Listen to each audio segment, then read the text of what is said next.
السلام علیکم۔ آواز ابن آدم کے ساتھ ڈاکٹر شجاع صغیر خان اخبار کی ایک بڑی بھیانک خبر ہے، اور اس سے زیادہ بھیانک بھی ہو سکتی ہے کہ رواں مہینے میں کراچی سے 4000 موٹر سائیکلیں اسنیچ ہوئی ہیں۔ 4000!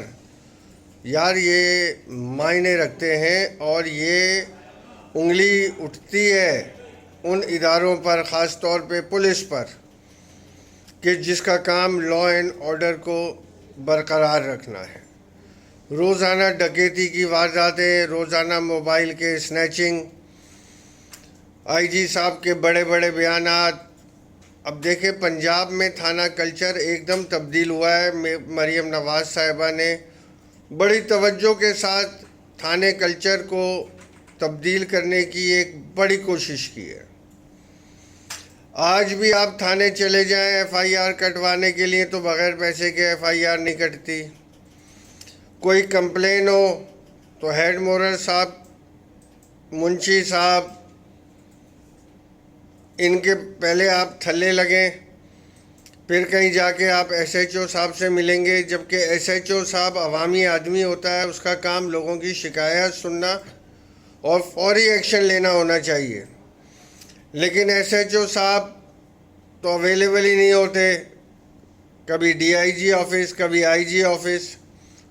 آئی جی صاحب ایک سسٹم بنائیے پلیز، اپنے تمام ایس ایچ او سے کہیے کہ صبح 9 بجے سے لے کے شام جو ان کی ڈیوٹی کا ٹائم ہے وہ تھانوں میں اویلیبل ہوں، لوگوں کے مسائل سنیں، ایکشن کریں۔ نہیں تو سائل جو ہے نا وہ پنگ پونگ بنا رہتا ہے آپ کے تھانوں میں، کبھی منشی، کبھی حوالدار، کبھی منشی، کبھی ہیڈ مورر، بیچارہ تھک جاتا ہے ان کے درمیان، اور ایک ایف آئی آر نہیں کر سکتی۔ اب آپ بتائیے، لوگوں کی زمینوں پہ قبضہ ہو رہا ہے، مکانوں پہ قبضہ ہو رہا ہے، مافیا دندناتی پھر رہی ہے شہر میں، مگر کوئی پرسنل نہیں ہے۔ بڑے بڑے بیانات پولیس کے افسران کے آ رہے ہوتے ہیں، لیکن رزلٹ زیرو۔ دیکھیں جب تک آپ اوپر سے لے کے نیچے تک ایماندار لوگوں کو نہیں لگائیں گے، یہ اسی طرح آپ کے ادارے میں کرپشن پھلتا پھولتا رہے گا۔ آپ باہر سے، پنجاب سے، سندھ سے، پتہ نہیں کہاں لاڑکا نہ کہاں چھوٹے چھوٹے علاقوں سے لاتے ہو اور شہر میں لا کے انہیں لگا دیتے ہو۔ جب تک مقامی سیٹ اپ نہیں ہوگا، مقامی پولیس نہیں ہوگی، حالات میں بدلاؤ نہیں آئے گا جناب۔ یہ ابن آدم آج سے نہیں، اس شہر کا باسی ہے، اس شہر کا سپوت ہے ابن آدم۔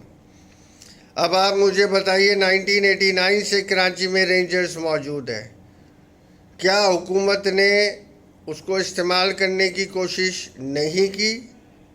بالکل نہیں کی۔ جب آپ کا ایک ونگ کرپٹ ہو جاتا ہے، سسٹم کرپٹ ہو جاتا ہے، تو پھر جب آپ کے پاس دوسرا ونگ موجود ہوتا ہے تو آپ کو استعمال کرنا چاہیے لا اینڈ آرڈر کے لیے۔ رینجرز موجود ہیں الحمدللہ، ہمارے پاس قابل فخر رینجرز ہیں، ہماری شہر میں موجود ہے۔ ہم ان مافیاؤں سے جان چھڑا سکتے ہیں۔ قبضہ مافیا ہو، رینجرز کو انوالو کیجئے، میں بھی دیکھتا ہوں کیسے قبضے خالی نہیں ہوتے۔ اور کوئی مافیا ہے، بڑے سے بڑا مافیا ہے، رینجرز کے سپورٹ کیجئے، انشاءاللہ آپ کا شہر دن بدن سدھرتا چلا جائے گا۔ یہ بہت ضروری ہے۔ ہمارے پاس ایک سسٹم موجود ہے شہر میں، صرف یوٹیلائزیشن کرنا ہے۔ آپ دیکھیں ہمارے شہر سے کرائم کیسے کم ہوتا ہے۔ پاکستان زندہ باد، پاک فوج زندہ باد۔ اور میں نے تو یہ کہا تھا، تجویز دی تھی کہ ہر تھانے میں جو ہے ایک رینجر کا میجر بھی بیٹھے، کرنل بھی ہو، اور کوئی جو ہے وہ ذمہ دار ہو، تھانے کے اندر 2-4 سپاہی بھی ہوں، تاکہ تھانے کے کلچر میں بہتری آئے، ان کے اوپر انہیں کوئی دیکھنے والا ہو۔ لیکن شاید یہ تجویز پسند نہیں آئی ہوگی یقیناً، لہٰذا میری درخواست ہے کہ خدا را آئی جی صاحب آپ ٹریفک پولیس کا حال دیکھ لیں. جگہ جگہ ٹریفک جام ہے لیکن پولیس والا نظر نہیں آتا. آپ سے میری درخواست ہے کہ خاص طور پہ صبح جب بچے اسکول جا رہے ہوتے ہیں اور جب بچوں کی چھٹی ہوتی ہے اور جب شام کو دفاتر چھوٹتے ہیں، اس ٹائم تو خدا را روڈوں کے اوپر جو ہے یہ ٹریفک پولیس نظر آنی چاہیے.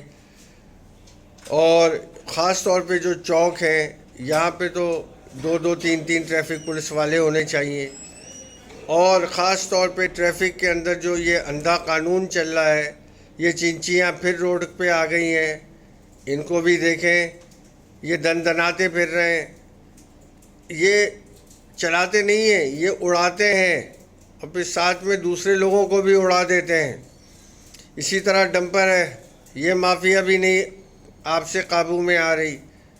خدا را توجہ دیں، لوگوں میں اویئرنیس پیدا کریں، جگہ جگہ کھڑے ہوں پولیس والے، لوگوں کو سمجھائیں، خاص طور پہ موٹر سائیکل والوں کو کہ بھائی یہ فاسٹ ٹریک تمہارا نہیں ہے، تم نے لو ٹریک پہ چلنا ہے، یہاں چلو گے حادثات کم ہوں گے.